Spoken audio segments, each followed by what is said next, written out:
Welcome to day 4, where we're going to be talking about activities and creating your schedule and making it all happen with curriculums and really bring it all together. So if you're ready, let's get started. Let's talk about how we're gonna bring all of this information together so that you can start right away with your homeschooling, your toddler, your tot school, or just creating activities that are fun for them at home. My name is Alexa, and if you don't know me, I'm a sensory teacher. I'm a mom for a 4-year-old. I do mommy and me classes, I do sensory classes, and I love all things about play.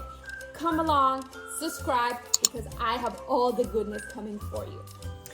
You got your supplies, you got the learning goals of what you're going to teach this year. So now we gotta bring it all in. Now we have to create the schedule where we're actually going to fit in all of these activities. So this is going to depend on your lifestyle, if you have other kids, if you have other classes and things that you have to do. Now we have to do this schedule, and that's going to depend on your lifestyle, if you have other kids and other things going on.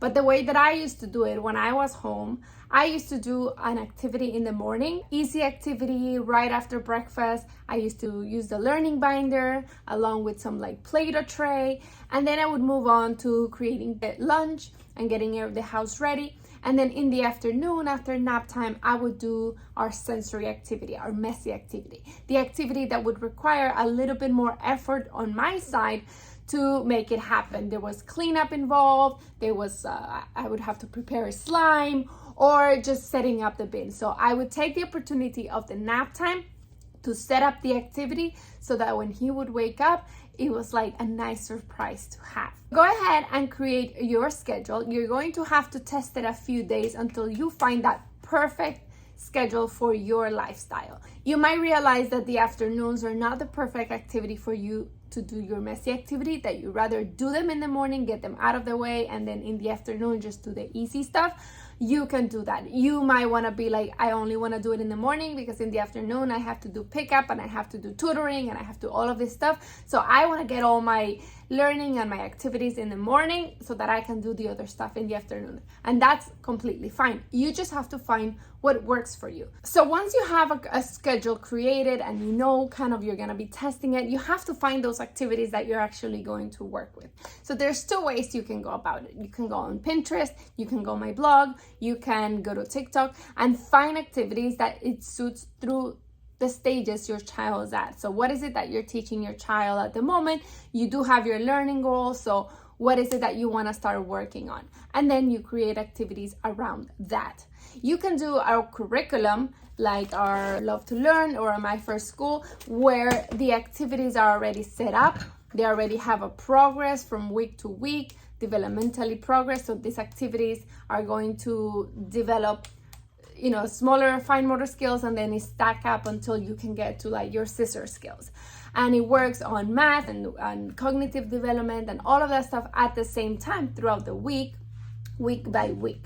But you can go ahead and just create your own, or you can do a pre-made curriculum. So go ahead and take some time, create your calendar maybe for the month and see what is it that you want to teach, maybe what themes are around the season right now that you want to teach them about. So, if it's fall and you see a lot of like apples and pumpkins, and maybe you can do your activities around that and go find different activities for cognitive development and for math skills and for fine motor skills and all of that stuff involving what we have on your learning goals. Or, like I said, go the easy route and have a pre-made one that you can go ahead and follow. I'm right now helping my friend homeschool her daughter, and we are using the Love to Learn, and I do have some notes that I actually want to share with you. I made notes on where her daughter is at the moment. So I went into my sister's activities, and she is just turning 2. So she is on level 1. So I put a sticky note because that's the activity we're going to be working on when it comes to Play-Doh, when it comes to scissor skills. I did the same for our Play-Doh. So she is on level 1. So we're going to be setting up those trays for that level 1 only. And then it is apple season over here. So we're just going to be working with some of these activities. And I'm going to try to find little red beads or maybe red little erasers, apple erasers, or even just red Play-Doh, that we can work on some counting with these sheets. And she's just turning 2, so she's used to counting to 5. So we're gonna do 6 and 7 to, keep the engagement going. And the way that I'm going to do it, we're gonna do it monthly. We're going to introduce themes. And themes is a great idea to look for ideas and activities that you can do at home. So we have a tray or a basket about the theme. So we're going to be working on fall. So I'm going to be looking for toys and books and different things that I can engage her interest in that theme that we're going to be working on. And then I'm just going to guide myself through our Apple theme week, and I'm going to extend and repeat some of these activities because kids need repetition. So we're not gonna do this activity just once and done with it. We're actually going to do it a few times throughout the month.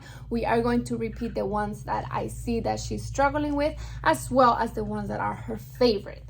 So we're gonna give it a try. We're talking, we have shapes going on, we have counting, we have opposites, and we have colors. And so we're going to be working with those. And I think if this one comes with a little cutout for the color game that we're going to do to work on those gross motor skills.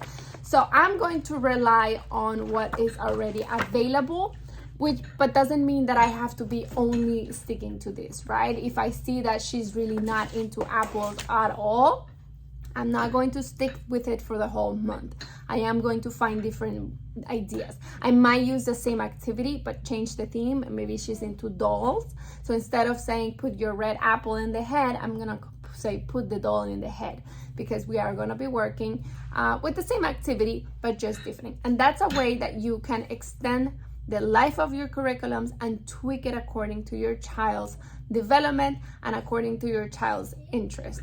Just be open-minded.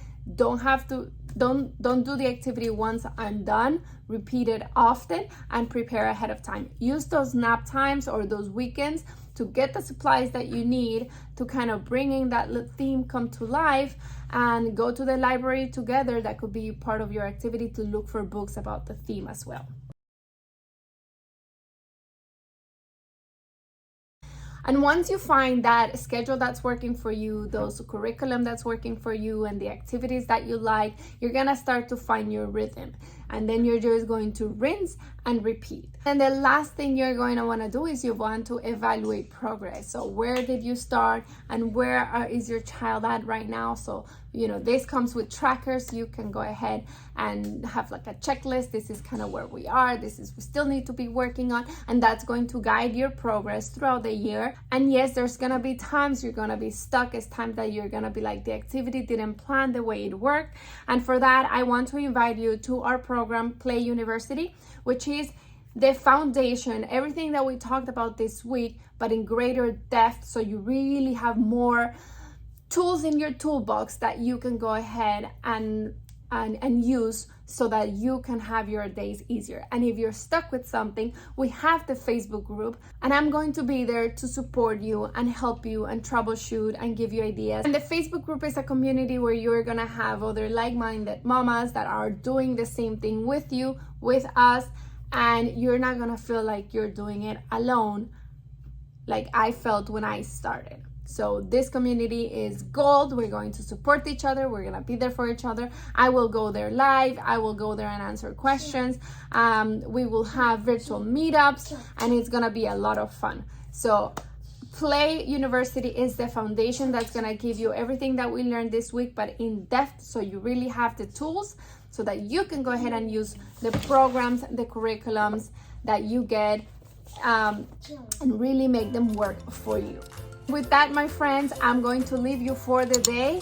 I hope you have enjoyed this week full of learnings. Please let me know in the comments or send me a message if this was valuable to you. I would love to hear your feedback. And I'll see you tomorrow for our virtual circle time class, where we're going to be playing with some colors, some music, some scarves. And that's about it. So I'll see you on tomorrow's video. Bye-bye.